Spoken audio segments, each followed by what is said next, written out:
Ladies and gentlemen, welcome back to another thrilling episode of The Apex. Personally, I like to think this is the best motorsports podcast in the world, but I think I'm being a little biased. My name is Paul. I am going to be steering the ship today, and I'm joined by my two great friends as always. Meredith, how are you today? I'm a little under the weather, but I am so excited for all the things that are to come this week. Nothing can bring me down. Also, I see that you're wearing a low-key little Ferrari shirt. I The am. hands of Lewis Hamilton. It's funny, Joe, I had already picked out my outfit for what I was going to wear today. I'm trying to do that. I'm trying to be a grown up so that I eliminate decisions I have to make in the morning. And when I got up to shower this morning, Joe had just gotten out of the shower and gotten dressed. He came out in his same shirt. And I was like, I'm wearing that shirt today too. My God, we're so in love. And that badass man with the mustache and the backwards hat looks kind of cool. Josh, how we doing today? Good. The lighting was being weird, so the backwards hat is here to stay for the time being. Just interested to see what's going to happen over the next couple of weeks. The second week of testing's got me confused and a little hopeful, too hopeful, and I know it's going to end poorly. So we'll just have to see. Yes, Josh has alluded to it. The testing is done. We have seen the cars on track. We are left with way more questions than we have answers. We don't know who's good, who's bad. We know Aston Martin is awful. But the rest of the teams, we don't know what's going to happen. Also, NASCAR is ramping up two badass races that they've had. We'll get into that towards the later end of the episode. And Sunday, IndyCar is back. They are in the streets of St. Petersburg in Florida, and we're going to touch into that later. But let's get into the bread and butter of this podcast. Formula One. We've had the shakedown in Barcelona. We've had week one. We've had week two in Bahrain. And just as I said a few seconds ago, we know nothing. We are left with way more questions than we have answers to. We are scratching our heads, wondering what's going to happen in a few short days in the wonderful streets of Australia.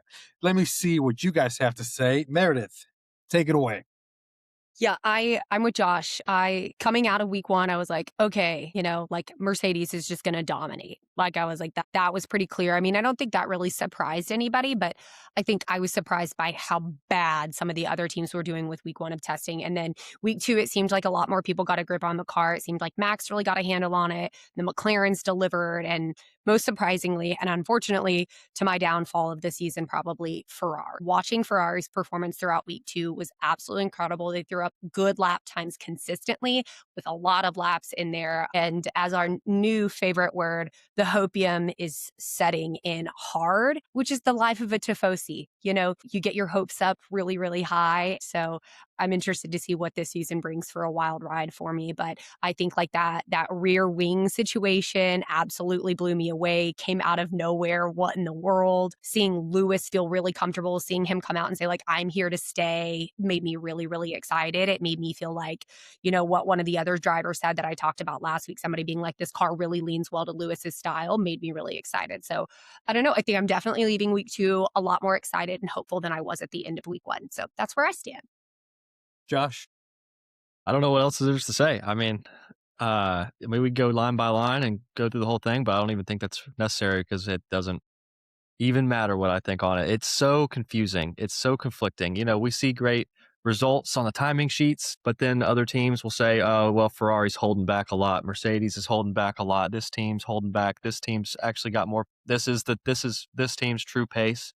So, we can look at these timing sheets and see the data, and it means nothing because we don't know who's hiding what. And so, it's one of those things where it's like you see Ferrari and you're like, wow, they're doing really well.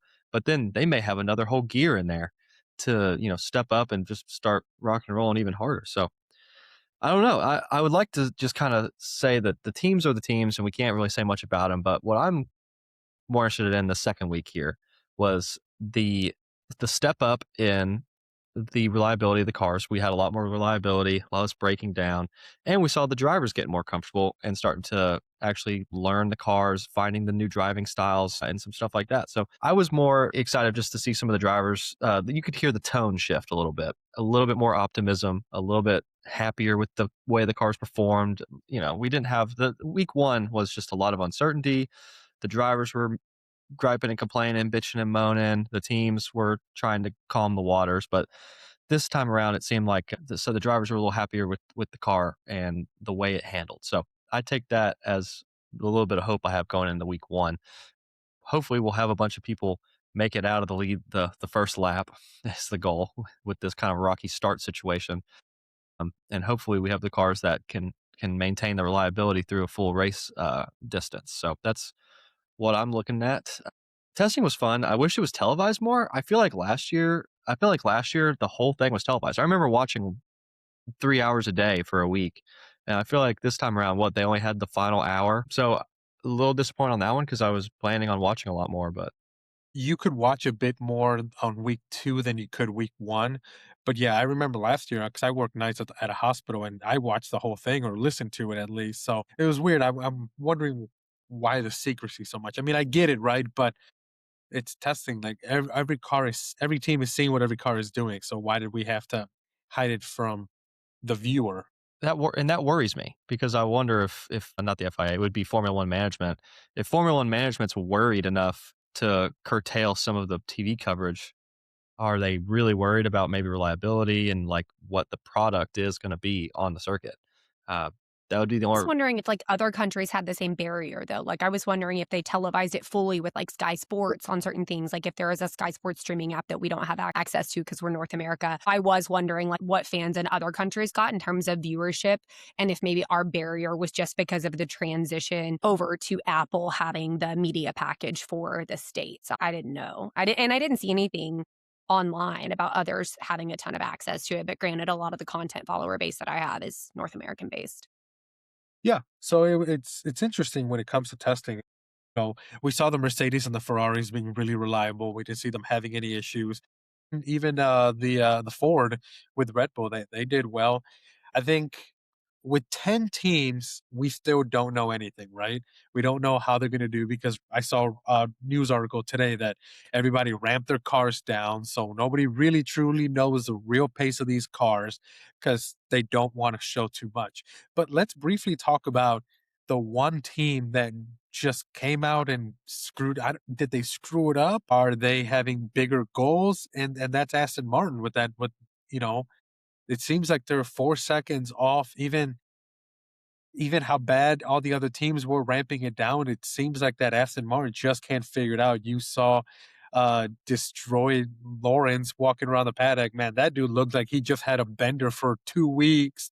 He is a walking meme right now. That one I sent you Ugh, guys of him being like, yeah, and I was like, that's how I feel at the end of this work week. Like, I think I was like, oh, things are not good, you know? And I would love to be like, oh, they're just holding their cards close to their chest. No chance that after 3 weeks of testing, they're holding their cards that close to their chest. Like that, things are just not clicking for them. I think the way they were expecting it to. I'm honestly just quite shocked. I didn't expect them to come and like blow everyone away. I didn't expect them to come with the best car, but I expected them to be in the top 5 teams, like 100%. And so well, to see them that far off the pace is quite especially shocking. because it seems like the Aston Martin company is printing out money left and right. They have an unlimited fund of resources, and in all sense of the word, you have a genius in Adrian Newey who seems to be able to see air and knows aerodynamics perfectly. They have the recipe to be a very successful team and a very successful car, and them coming out flat like this, it's a little worrisome. Josh, what do you think? I think it comes down to a lot of this is a Honda issue, right? We haven't seen a lot of issues as far as aerodynamics yet, and that can be determined. So I can't sit here and fault Adrian Newey. He seems just as frustrated as everybody else in that garage. It seems truly that this is a issue with their power under Honda. There's nothing that Aston Martin as a team can do to fix that, unless they were to develop their own power unit in the next week and a half. It's just not feasible, So they can do everything right back in England, and with all the money and investments they've got with a wind tunnel and all brand new facilities, they've tripled their footprint outside Silverstone.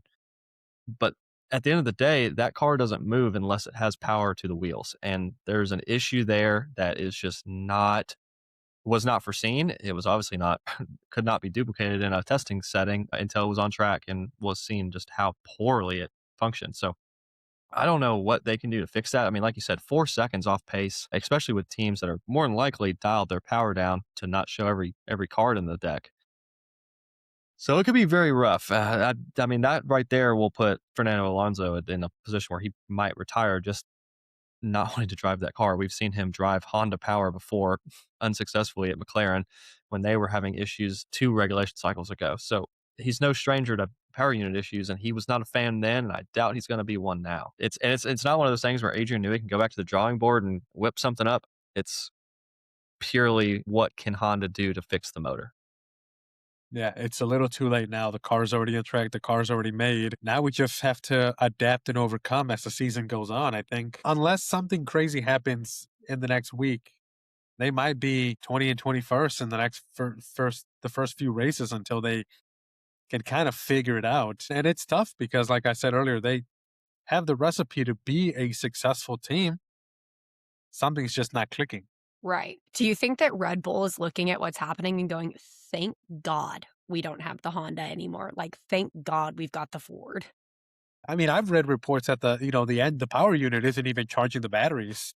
So the batteries, are at zero going into it. So it's like you're already behind the 8 ball. It's going to be tough.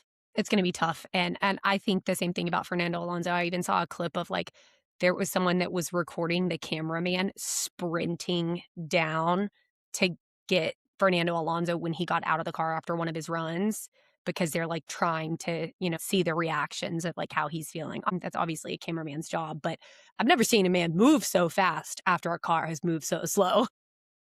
Like they want to get those reactions. Like that's a huge storyline. And I mean, I would hate it if this is how Fernando Alonso goes out after everything that Bob Stroll has invested into Aston Martin to make them a good team. That would really suck for them. Do you see Daddy Stroll just getting rid of the team if it does awful this year? And he's like, you know what? I'm done with this. No, no. I could see a lot Think of so. things happening before I see him de-investing. Yeah. Yeah. It's Did going to y'all be, see the not this is off of Aston Martin, but did y'all see the clip of Lewis and Isaac racing it out? It's like they had like 8 minutes left on track, and so they just the two of them were out there still, and so they just raced. It was so fun to watch. Like they were just out there, two drivers just having a good time at the end of a day of testing, and I thought it was really fun. yeah, I was surprised with how, go ahead, Josh, go ahead. Well, I was just going to say how good it was to see Lewis kind of finally look happy for once. We've seen him so Yeah, like disheveled for 2 seasons. To see him, kind of smile and have a little bit of optimism, it's once again, it gives me a little hope, and that's an issue. Hopium. It doesn't make me feel like it's here to stay. It just makes me feel like I'm being set up for failure. But I hope I'm totally wrong. But it's good to see Can we get Lewis. those words right here? Hopium. I know it just needs to be like we need a like button I just for it. pictured like rainbow word art in Yeah. clouds, hopium. I mean, But at least he's happy. he still doesn't have an engineer. Is he going to be a one-man band out there?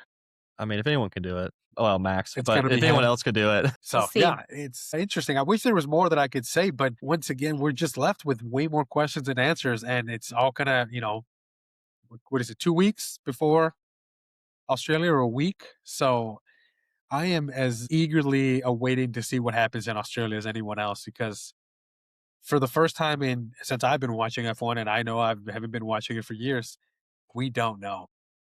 We truly have no idea what's gonna happen. And hell, I'm willing to go as far as to say the teams don't even know what the hell's gonna happen.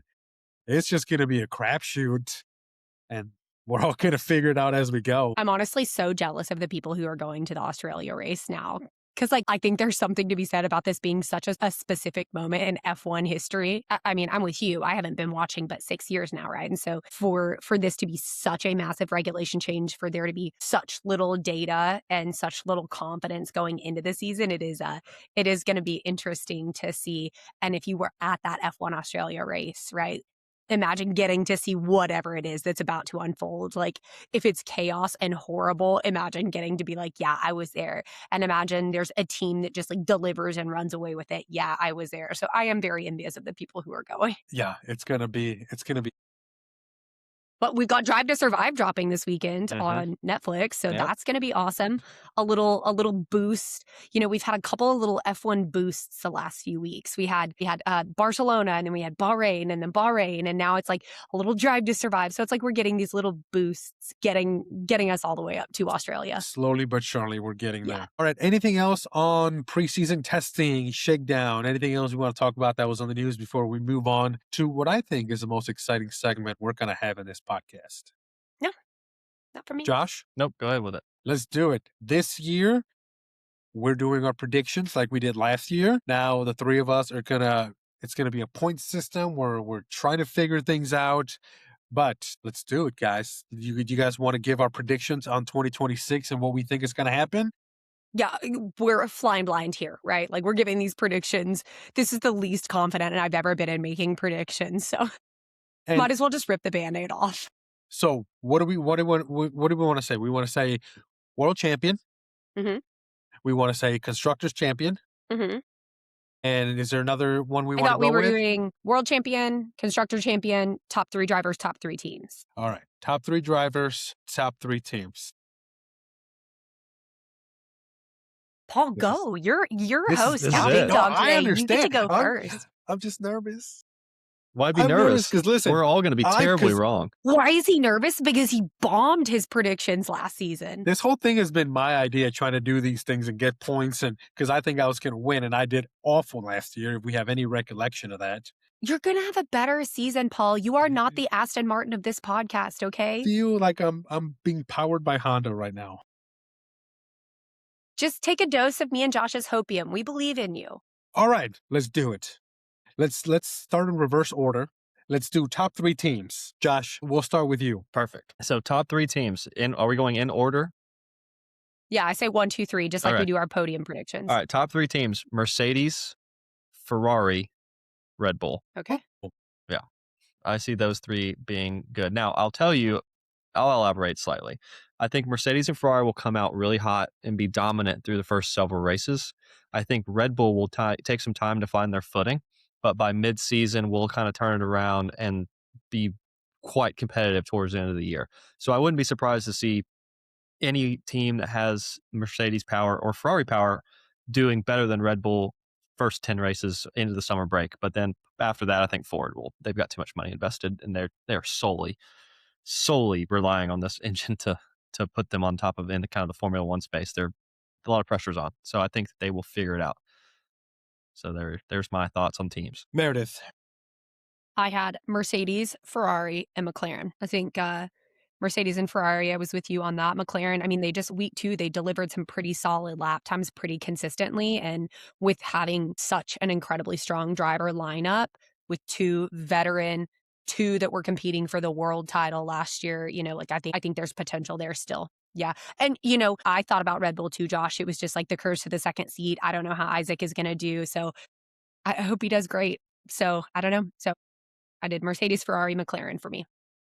My top 3 teams are Mercedes, Ferrari, and McLaren. Okay. I think that Ferrari car just looks too good. And I think they got something. I think they're cooking. Ferrari also looks good, but Ferrari being Ferrari, I think they'll find a way to screw this up and miss out. However, there is some good optimism coming from both those drivers. Lewis got the fastest lap in week 1 in Bahrain, Charles in week 2, as Meredith Webster boogers in sadness It's already not crying. boogers. It's just a runny nose. I told you I'm allergic to cedar, and it's really bad right now. She's I'm crying. She's preemptively crying because Ferrari's going to break her heart. All I'm right. used to it. So I top like that 3. though. Look at us. Top We're 3 all aligned on Mercedes, Ferrari for top 2. We're going to top look 3 real drivers. dumb when Aston Martin's purely When they walk up destroying- next week and are like, Yeah, they're like, Yeah, we may we're have fooled you. Y'all thought we were got slow. you good. We're sitting here and Idiots. Fernando ends up winning the world title, and Yeah. we're just sitting here going, I don't. And retires And then he as a still champion. retires and he's all That's the end of this podcast because clearly we don't know what the hell we're talking about. right. All right, so we'll reverse it. I'll go first. Top 3 drivers. I think 1 is going to be George, 2 is going to be Charles, and 3 I think it's going to be Oscar. I think if that Mercedes is as good as I think it's going to be, I think George is going to do well. I think Kimmy's still up and coming. Still not a rookie anymore, but new car, new everything. So it's going to be a bit of a learning curve for him. I think George can do better, and he was showing better track times, better throughout all the testing. So I'm hopeful that this might be the year for George to do something. All right, Meredith. I had George, Max, and Charles because Whoa, I still think, even if I don't, the second seat curse has me questioning Red Bull. I will never question Max. So, yeah, I've got George, Max, Charles. Josh. I've got George as well, and then I have Lewis and Charles. Well, I love that. He is really riding this Ferrari train. I am. I mean, Lewis is posed to be in the better position, I think, of the two because he's driven a regulation similar to this in some ways. So it seems to fit his driving style a little better. And Charles has a little bit more to learn as far as driving with something that's a little with less downforce. So I think George is just far and away going to have it if his car is under him. And I think Max for me is 4 if we were to go to 4th.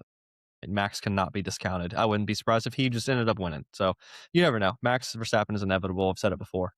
So we'll see. But for right now, in my way too early predictions here, it's In our February 23rd. All right, so I know we've already talked about it with the top three, kind of gives it away. But Josh, who is your constructors champion?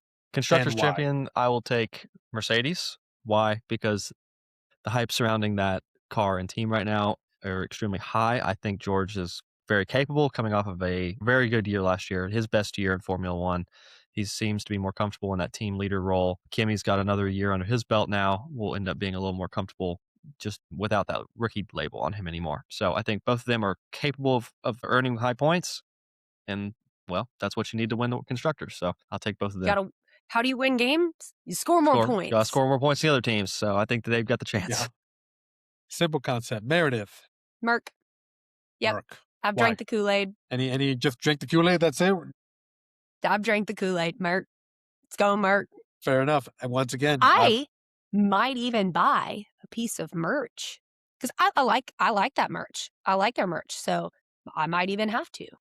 maybe, keyword might. Might. We don't know yet. Depends on the finances. This is still February 23rd. Listen, Yeah, so listen. Merc. Who you got? We'll start a GoFundMe page to get you some Mercedes merch too. They're gonna change all my social media. She's no longer Motorsports Mayor. She's Mercedes Mayor. Mercedes Yes. Mayor. Listen, I got to join the bandwagon, Mercedes. I think they learned their lesson in their last regulations, trying to reinvent the wheel with the zero pod. I think they went focused more on what's going to work. And so far, it looks like it's going to work. Granted, like I keep saying, more questions than answers. We don't truly know. But as of right now, February 3rd, 2026, I think Mercedes is going to be in good shape to do this. Let's all go driver on 3. 1, 2, 3. George. Wasn't quite there. You go. Way to be delayed on that one, Josh. I said the same. But yeah, time. I think he had to have the last word. It's got to be George, right? I think, he is the veteran of the team. I feel like we've seen him mature in the last couple years from that kid that was making stupid mistakes and being a crybaby. Granted, in my opinion, I still think he can be a crybaby over the radio, but he's matured. I think he's poised to do something great with this team. I think he's got the full support of Toto and a great machinery under him. So it's got to be George. I was laughing. I saw a meme the other day on the internet. It was like, no matter how accomplished George Russell is, he will still give off the energy that he needs to speak to the manager. And that made me laugh. I was like, I'm purely entertained by his radio messages, but I hear what you're saying, Paul. I can definitely still pick up on that. Yeah. Can I speak with your manager, please? I'm not happy about how this worked out. Yeah. So, anything else? Do you guys want to elaborate anything more on George, or have we said it enough? I would be really happy for him to win the championship this year. I mean, I think I talked about it a little bit last week in our episode. Like, I really feel George has put in so much good work throughout so many seasons, going from Williams up to Mercedes and, driving with Lewis as a teammate. And he's really put in good time. He's built incredible relationships there. He's well liked. He's well respected on the grid. So I think if he drives consistent, if he keeps a level head about him the way he did last season. I mean, I don't think I saw him send it into a wall a single time last season. He did so incredible. I would absolutely be thrilled if George won a championship this year. He would deserve it very much so. I mean, not like any driver who, wins it, doesn't deserve it, although it could be controversial related to Max and Lewis from 2021 season. But Listen, it's a sore subject. it is. But I just think I'm with you. George has matured a lot on and off track. He's an incredible leader to that team. So I would be thrilled for George to win a championship. Yeah. No argument here. Watch Papaya Rules are gonna surprise us again, and a McLaren driver wins it, and we're gonna sit here going, "Oh my god, what happened?" I would not be devastated at that. For the point system, that would suck. But honestly, I'd be ecstatic if it was one of my Papaya boys. Yeah, it's gonna be interesting to see how this whole Papaya Rules works this year for them. But now we're gonna switch gears a little bit. We're gonna go over the rules so everybody knows. Do we want to give our Australian predictions now, or do we want to wait till later? I think we wait till later. Perfect. When are we? So this year, when would be later? are we going to record another episode before then? I don't think so. I'm out of town next week. All right. You know what? Screw it. So Let's then just do we it right now. might just need to give the way too early Wait, let's Australia talk about predictions. the point system. Yes, Then, so this because year- if there are things that we have in the point system that we want, So this year, our 2026 predictions will also count 1 point for each one towards our total towards the end of the year. The loser is going to have to do a video or some sort of punishment decided by the other two victors, and the winner is going to get a prize to be Memento. determined, memento or a prize to be determined at a later date. So, with that being said, we are still going to keep our podium 1, 2, and 3, and we are still going to keep a shocker prediction. However, if your driver gets DNF, it's a negative point. mhm. If there anything else that we wanted to add to it, I have 2 proposals I would like to include. you know what? Let's do it All right. live for the world to figure out with us. Houston, Texas, there are gunshots outside. We live in Memphis. So that's That's how we go to sleep. yeah. Yeah. I mean, it's normal. So I would like to propose that if you clean sweep a prediction, if you clean sweep your podium and your shocker, you get an extra point. And I would like to propose that on the alternate end of that, if you goose egg it, you lose a point. Down. I like that. Okay. Maybe Paul's do really it. thinking about that one. He saw a lot of goose eggs there last year. Oh, because I had a lot of goose eggs. I don't like this. But you know what? Let's do it. For the sake of the pod, for the sake of what can come of it, fuck it. Let's do it. Isn't it fun? I was like, because I was trying to think of other categories and someone on TikTok did have one idea, and let me go in and read his idea because I thought that one was kind of cool. And he said, are these season-long predictions? I've always thought causing a collision penalty winner would be a fun prediction. And like for the whole season, like who would cause the most collisions? I'm going to be really honest. I feel like that'd be really hard to track, but No, that'd be super easy because there's already a guy on Reddit do you that think tracks. so? Oh, he does every year. Okay. He does like the most. It's monetary is how he tracks it, but it's a spreadsheet. I'll find it and I'll post So it. somebody else is managing the spreadsheet. I don't have to. Somebody's managing a Yeah, because spreadsheet.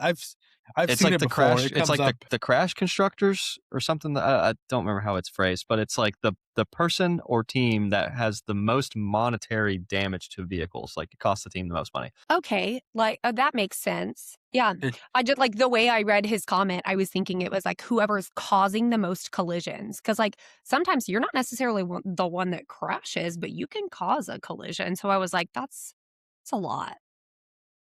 Yeah, and you may Yeah. not be penalized for that, so I don't know how you would track that either. And I know other podcasts have other categories, but I don't want to sit there and steal their ideas. No. Like there wasn't anything else that I thought about it over the weekend that I was like, I would want to add this every weekend. I didn't think of anything else. Did you guys think of anything else that y'all would want to like do a prediction on every weekend? Nothing seems to stick. What is it? Matt and Tommy, they do one where their family members make a pick. So I think that'd be cool, but I don't want to spoof their idea. Yeah. Okay, well, Josh, did you think of anything else that you would like to add in? No, not really. I mean, I like just kind of refining the way we can earn and then also to lose points. I just thought that was very interesting. Yeah. Well, okay. So the idea of the monetary crash of a team that has like the highest monetary damages, do we want to add that back into our predictions? Yeah, I'm here. Let's do it. Give me a second. The Deconstructors Championship. That's what. The deconstructors. That's so Yeah. funny. God, Let's people are do so it. clever. Okay, I'm writing mine down. So let's make it happen. Okay, I wrote mine down. Josh, since you found it, who do you think at the end of the year is going to have the highest bill for repairs? The highest bill for repairs. I take Franco Colapinto. We're doing driver? Okay, We're I doing had driver team. or Yeah, teams? well, it can be both. We can do both if we wanted to. That's definitely an option. The spreadsheet has both. I just did team. Okay, so let's just do team then. Fine. Then Okay, so is yours Alpine then? Now that change of thinking. Racing Also, Bulls. real quick. Racing Also, Bulls. real quick.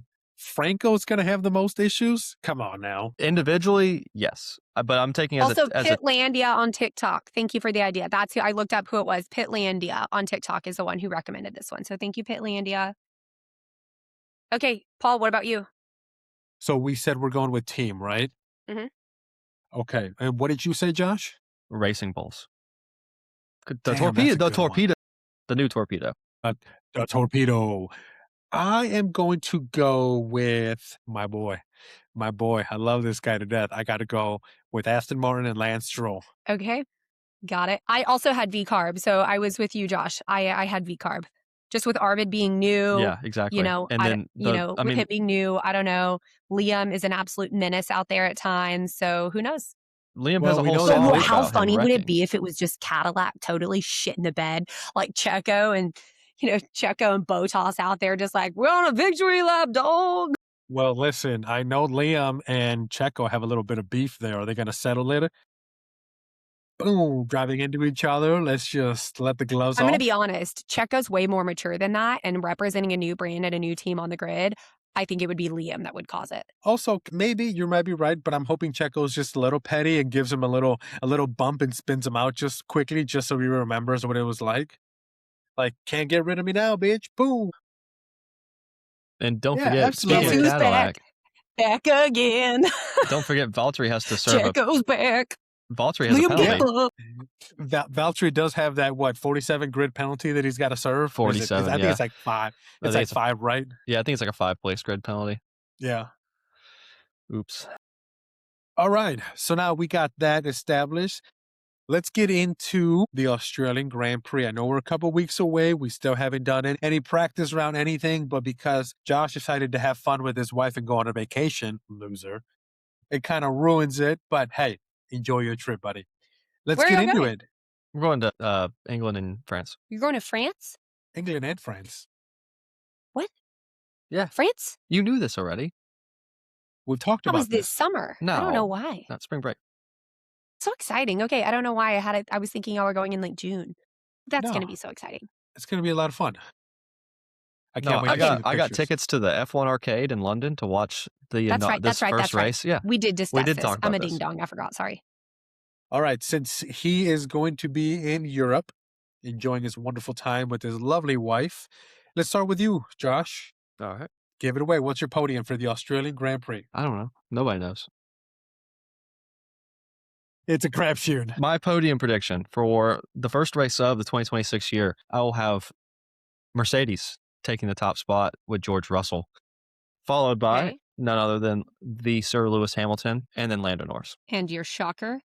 My shocker prediction will be Red Bull. Like, how specific are we going with shockers? Because now that we can't Wow. just You say can't just we say can't say Red DNF. Bull. Well, You got to put why? a verb with No, that. because so here's my thought. Like, you can't. Well, the shocker, it has to be a shock, right? So we can't just say Aston Martin. Is it really a big a surprise if they screw it up? It's not really a shocker. It's just kind of like expected. And we can't say DNF or I literally had Aston Martin DNF written down. I literally just scratched out Aston Martin DNF. Well, because the DNF is a negative point now if you select like a driver on the podium. So I think that kind of should go for the shocker. You have I to. mean, we can go into the negatives. Well, yeah, but I mean, like, why would you pick yourself to get a negative point? See, I didn't think about that. I'm kind of. If that's no, okay. So let's clarify. Let's go back and clarify. If one of your drivers in your podium DNFs, that's the deduction. Got it. That's so if your shocker prediction is someone DNFing and then they don't DNF, then you get a deduction or you don't get a point for that. That You don't wouldn't get a be point for deduction. that. You don't get a point for it. Yeah, Okay. but your shocker prediction can still be a DNF. All right. Well, then I'm not gonna say. But I DNF, agree with you. Like Aston Martin DNFing isn't really a shocker. I'll take that. I'm going to go back to my drawing board. All right. So I'll be a little more specific. I think Red Bull will not break the top 5. Red Bull, not top 5. Okay. Damn, I don't know what to do for a shocker. What? Anything goes. You could say. Okay, I have mine. A I'll go with kangaroo mine. jumps out on the track. I don't know. I did George winning, Lewis, Max in third. My shocker is that Haas will be in top 8. I think we're going to see a Toyota Gazoo Racing Haas in the top 8. All right, I got mine. All right, perfect. I got for my podium George 1, Charles 2, Max 3. For my shocker, I'm going to say there's going to be a total of 5 drivers that are going to DNF on the very first race. I like that. I like that. Yeah. I like that a lot. I Yeah. do too. So it's Fresh going to out be the cool. gate. Hey, did you see that spot where Lando tried to overtake him last year and crashed? They're putting up barricades right there so they prevent that. And also, I think turn 6, I think they're saying they're gonna dedicate that one to women engineers. Yeah, Found that that's pretty super cool. That is super cool. Yep. Yeah. But we cannot forget we've been doing this for every race for a while now. Josh, give us your insight on the Australian Grand Prix circuit. Tell us everything you know about it, bud. So it's at Albert Park, which is a semi-permanent, semi-public street. So there's parts of the circuit that are normally a road, and there's parts of the circuit that are normally just racetrack. So they've had issues in the past with surfaces, but hopefully those are all ironed out. It's very high speed, right? There's a lot of long straights. So I'm curious to see how these new power units do with the recharging, because there's not a lot of recharging opportunities unless you're lifting and coasting down every straight. So I think that'll be a lot different than years past where we've seen a lot more top speed. The third sector is interesting with that tight S turns at the very end of the lap. It's very easy for cars to get out of control there. We saw it last year with the rain. We saw Lando go a little sideways and screw the McLaren's hopes and dreams right out of the gate. So that was fun. I know Meredith loved it. The eye roll. You never know. And with the time of year, like we were talking about with the rain, it could rain. It could not. If it rains, even more exciting. If it doesn't rain, I think, who knows? Maybe we'll be still people sliding all over the place like it was wet. So I literally don't know. It's going to be interesting. It's anybody's game. I'm like, I need to go drive the Australia track before the season starts because I literally can't even picture it in my mind right now. It is a pretty fun one to drive on the simulator. That's one that I've driven often, and it's pretty fun. Come here, Jelly. No, my name is Paul, but thank you. No, my old gal's trying to come up the stairs. She doesn't come up the stairs often, but Fair she's enough. coming up to say hello. I can hear her All thudding right. up the stairs. As we kind of put a wrap up towards the F1 portion of this podcast before we move on to something else, any last final thoughts on F1, Meredith? I booked Abu Dhabi. I have no monies. I have no monies, but I have hopes and dreams that are going to be fulfilled. I'm going to the final race of the season. I'm going to Abu Dhabi. Man, look at you. I'm very excited. Yeah, that is super exciting. That's all I got. That's it on my F1 front. I'm just riding a high on that. Josh? I got nothing else. That's it. All right, guys, we're moving on. Like I said at the beginning of the episode, IndyCar is back. We are here. We are, 6 days away from them racing on Sunday on the streets of St. Petersburg. This is an exciting year. I'm excited. This will be my 3rd year fully really watching IndyCar. There's a lot of new headlines going into it this year. Who's going to dethrone Alex Palou? Is he going to go for another championship? Can anybody dethrone him? It's going to be exciting. There's a lot of contenders, a lot of exciting drivers. We have 3 new rookies joining us. We totally having a brain fart right now. That is awful. I'm seeing it happen. We have drivers changing teams. What is Will Power going to do with Andretti? What is David Malukas going to do with Penske? Can the young driver on such a big team do really well? Can the old veteran have his revenge tour and just destroy everything? More importantly than anything, can Pato win the Indy 500? That's the only thing I care about for IndyCar this season. Can Pato finally just get that chip off his shoulder that it keeps destroying him and, got to represent Can he win? Meredith, what are you excited for when it comes to IndyCar 2026? Every ounce of it. Every Every bit of it. freaking ounce of it. Every bit of it. I'm pumped. I think it's gonna be a good season. There was a lot of movement in a lot of the teams that I follow. So, like you said, like drivers changing teams. I'm super excited to see what happens. I love Andretti. So, to have Will Power at Andretti is going to be freaking amazing. I am hoping he just comes out of the gate hot. But obviously, a huge, huge Arrow McLaren fan. Super excited. I mean, I've got that coming up in 3 weeks. I'm going to the IndyCar race in Arlington. Super excited to go to that. Obviously, it being in my home state is going to be incredible. But yeah, I'm excited for every bit of the IndyCar season. I feel like, especially with like the uncertainty of how the F1 season is going to go, the reliability of that car, I'm really excited to see IndyCar and see a super competitive season where I know what to expect in the racing, and it's just about execution. So yeah, I'm just really pumped. Yeah, we have 3 new tracks. We got, Arlington, we got Phoenix, and we got the American 250 in Washington, DC. So, new tracks, it's gonna be exciting. I'm really interested to see what Mick Schumacher does. How is he gonna, fit in with IndyCar, especially when it comes to oval racing? I think it's good that St. Petersburg is a street track for his first one, but then Yeah, we go didn't even straight know into that. Phoenix, which is gonna be an oval. So, how is he gonna do? I'm interested to see what Arrow McLaren does. It's a team with a lot of money, a lot of good backing. Can Christian Lundgaard do well? What can Nolan Siegel do? We know what Pato can do. I think this is Nolan Siegel's chopping block here. I I'm think if he doesn't deliver this year, I think he's out at Arrow McLaren. I think Christian Lundgaard has just had an upwards trajectory. Pato's solid, but I think Lundgaard's gotten better and better every year. So I expect Lundgaard to just have an incredible season. I think this is Nolan's chopping block here. absolutely, and also we need Pato to have a hotter start. We can't wait. He had a hot end to the year last year, but we need him to you know I need get him to hot, have a Tyler Reddick level start to IndyCar. which we're going to get into in a brief moment here. But yeah, I'm really excited also to see what David Malukas can do as a young driver with such a good team like Penske. There's big responsibilities. He has Mhm. to really show out and see what can do. The other storyline is, can Joseph Newgarden have a better year? Because 2025 is one that he wants to forget. He won Nashville. He won his home race. Good for him. But other than that, he had an awful year. That team as a whole had an awful showing. So can that team as a whole change it around?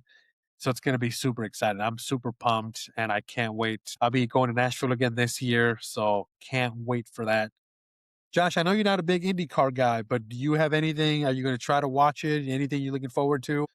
Yeah, I'll definitely try to watch the road courses, not so much maybe the ovals, but I will probably watch Mick just because it's a face we know, and I'm interested to see how he adapts to this difference of racing. So I will watch him.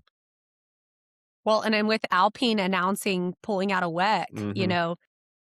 did he know? I know we had a lot of conversations last year about like, what's the right move for him? And Alpine was doing so well in WEC and he was a, name brand there doing very well. And so I was wondering if that played into the decision, probably had to, right? It Yeah, had I'm to have. sure. I'm sure they don't make that decision overnight. I'm sure they had to have talked about it in months and a year in advance. Hey, this is what's happening.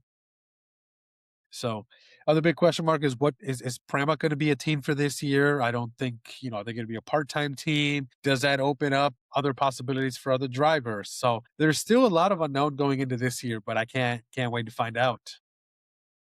All I'm right, also excited to see this is right when all the IndyCar drivers start putting out their own individual merch, like outside of team kits and stuff.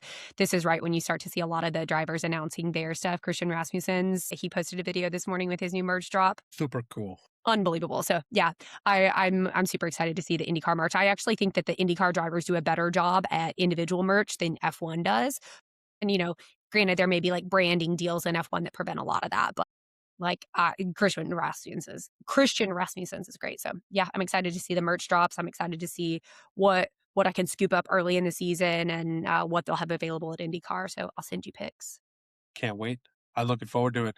I wish I was going to Arlington because that's going to be a I fun one. invited. I I know, invited. I know, but I got a job and I know. I These got jobs. I got responsibilities. Jobs. I know, but I'm for sure gonna do in Nashville. I can't miss that one. That was a lot of fun. So it's gonna be a hot.